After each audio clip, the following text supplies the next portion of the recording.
I got into games very much from a sort of pop cultural angle. I mean, I played games when I was growing up, but it was a case of there being a game system in the house. I think we had a TurboGrafx, and then of course a Super Nintendo.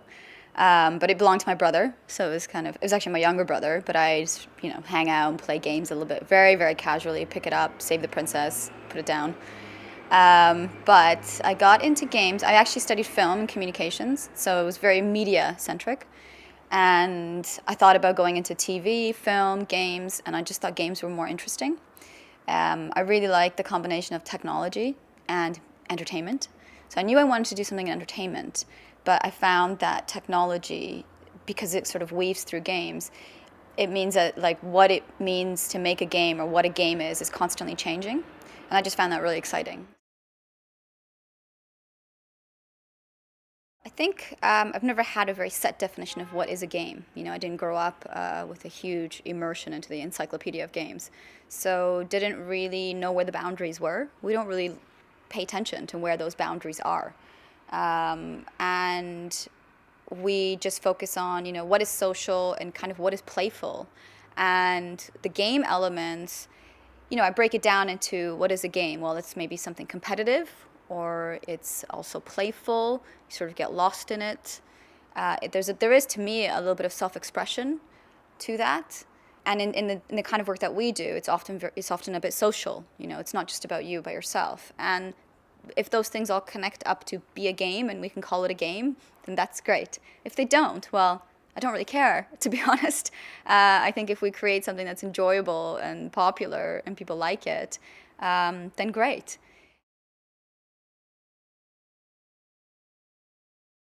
We do, I guess, quite a lot of intuitive thinking at the beginning, thinking about, okay, what would be popular, what would be fun, what would be cool, what would be unique and kind of stand out and get people's interest. So it's quite internal at the beginning, but then from the halfway point or before that and throughout until the very end, we get extremely immersed in the audience and the feedback and start testing things out and start getting, our real users and players to start playing around with whatever it is we're creating and getting their thoughts on it and their reactions, any comments at all. So I personally really like things that are innovative but very, very, very popular. So I don't really like the critically acclaimed things, but that don't really get mass traction or get noticed by a lot of people or enjoyed. I really gravitate towards the things that are both kind of fresh but also very, very popular. I think that's the most important thing, really, is to make something that is enjoyed by a lot of people and people can experience, rather than just being a kind of critically acclaimed thing. I don't think that the first thing that you release and the first finished article is really the end, nor is it the best that something can be. So the idea of having the chance to put it out there, see how it does, think about it, and then go back to the same project and try to tweak it or change it or evolve it, I think that's really important. I mean, we did a lot of that on SingStar because it was a long franchise. So we had many, many opportunities to do that, and I think it became stronger for it.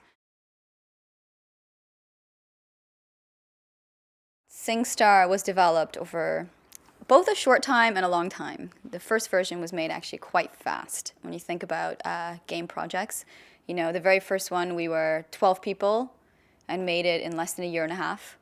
It had been kind of incubated a little bit as a technology beforehand, but to make a new IP, pretty much a brand new team, peripheral-based game in a year and a half is really fast. When you think about, the console era of games and things. I mean, now obviously we move a lot faster with apps and things, but that was fast.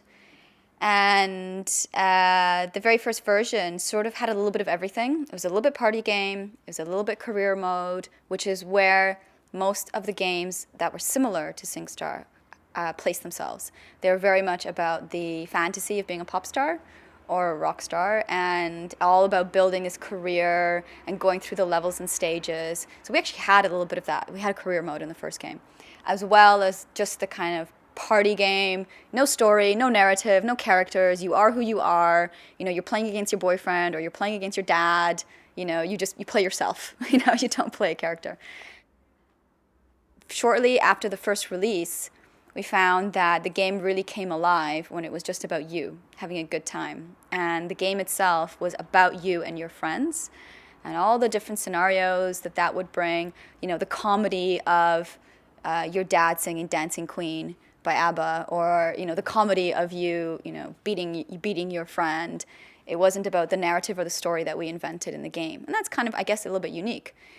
And so we made the decision early on to really drop the career mode entirely. It was not really where it's at. Other games were doing it. That's fine. We didn't really feel that was the strength of the experience. And also the career mode is very much a single player experience. So it's like just you and kind of going through this whole, scenario, this story. So we just made it a party game, a total, extroverted, raucous party game, and focused on that. So we continued to evolve a little bit of the multiplayer aspect. And SingStar, the most important thing to people really was the music. It was the music. It was about whether they were singing the hottest new pop songs that they heard on the radio, or whether the disc had the nostalgic songs from their youth, all the David Bowie tracks, or who knows, all the different things you might want to sing, rap songs. So we had to concentrate all of our effort on the content and really delivering more music and more songs, because the narrative and the story and the enjoyment was in each and every one of those songs. They all had different moments and memories. So we focused on the music, and we released version after version very, very rapidly, over its lifetime. I mean, it's still going, obviously, but, there's probably 140 plus different versions of SingStar. And as a designer, you also have to know when to rein yourself in, is to not invent new gameplay necessarily and new modes that would, A, potentially complicate the experience and take it away from being very, very simple, just pick up and play, and B, just sort of redirect your effort into an area that maybe isn't exactly what people want. They don't want new modes, they want more songs.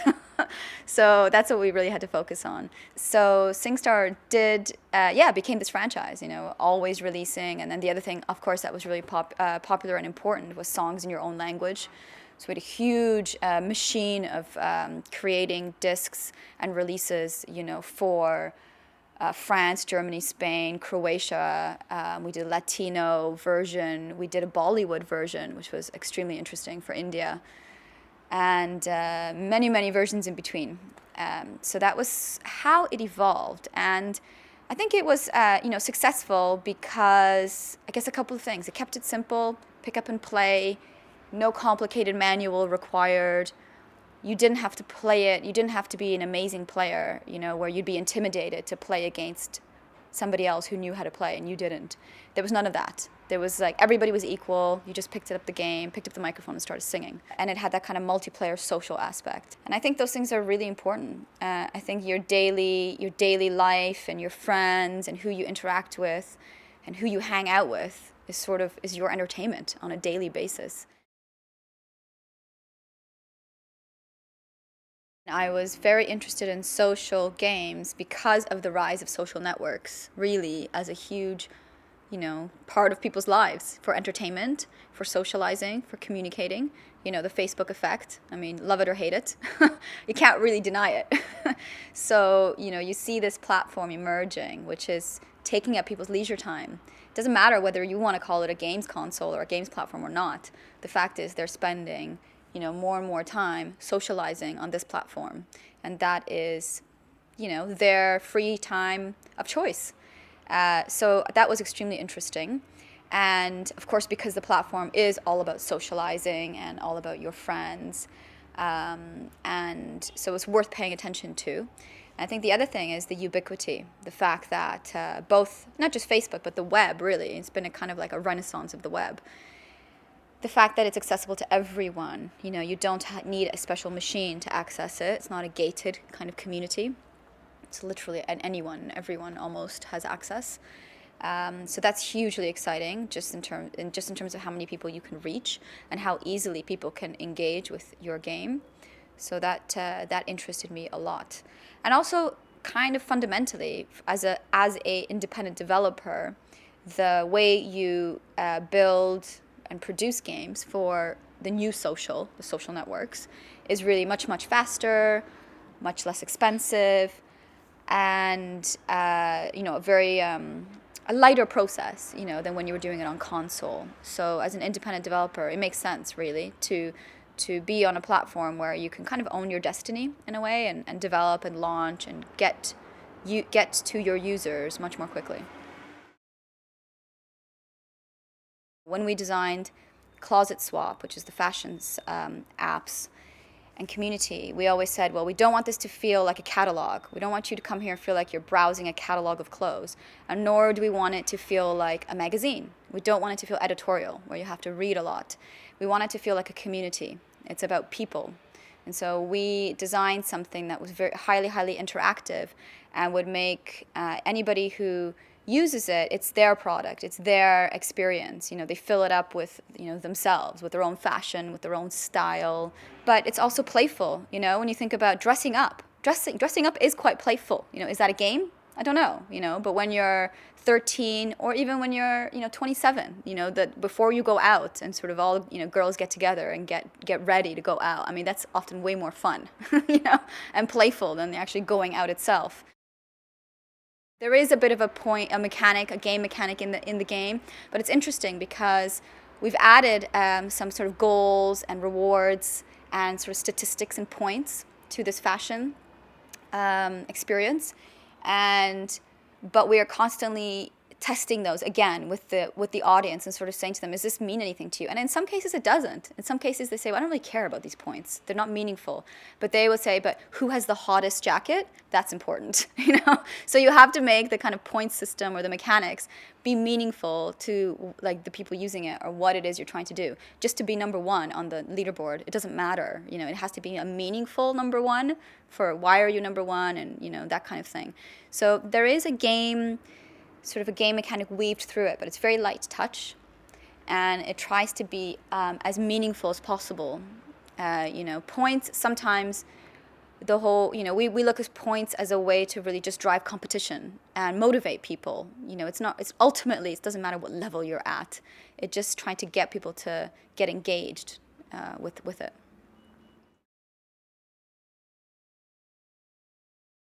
I love being involved in long-term projects. I'm really not the kind of person that sort of jumps from one to another. I'm not always looking for the next thing, sort of trying to make something as big as it possibly can be. That takes time, that takes effort, and it doesn't happen overnight. And I also think that so I like it. I like being involved in the long project. And my projects don't stop when I leave work. It's not about that. It's something that is just ongoing all the time, sort of constantly thinking about it, constantly sort of, sleeping on things, all the time. Like, don't make a decision until you sleep on it, think about it in the morning, have a fresh perspective on it.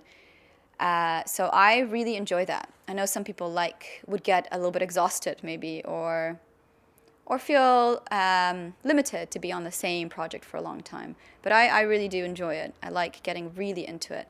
And like I said, I really like feedback and audience feedback. So you can't get that overnight. You really have to let something get out there, be embraced, be used, and then get that feedback, and then use that feedback to go back into the creation process. And how are you going to use that?